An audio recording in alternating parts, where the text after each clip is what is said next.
লড়াই মানে কিন্তু লড়াই হয়, লড়াই মানে কিন্তু কষ্ট হয়, লড়াই মানে কিন্তু ত্যাগ হয়, লড়াই মানে কিন্তু যন্ত্রণা হয়।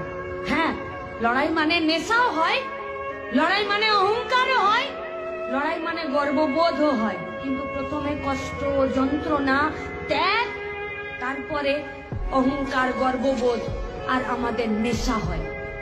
তাই যখন লড়াইয়ে নেমেছি তখন কষ্ট আছে, লড়াইয়ে যখন নেমেছি তখন আক্রমণ আছে, লড়াইয়ে যখন নেমেছি তখন যন্ত্রণা হবে, লড়াইয়ে যখন নেমেছি তখন ত্যাগ আছে।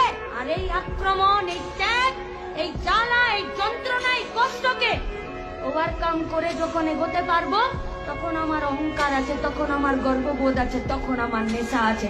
আমি আমাদের ছাত্র যুবকর্মী বন্ধু ভাই বোনদেরকে বলবো যে লড়াইয়ের ফার্স্ট স্টেপে আমরা যখন চেপে গেছি, এই চাপা থেকে কখনো স্টেপ থেকে নামবে না।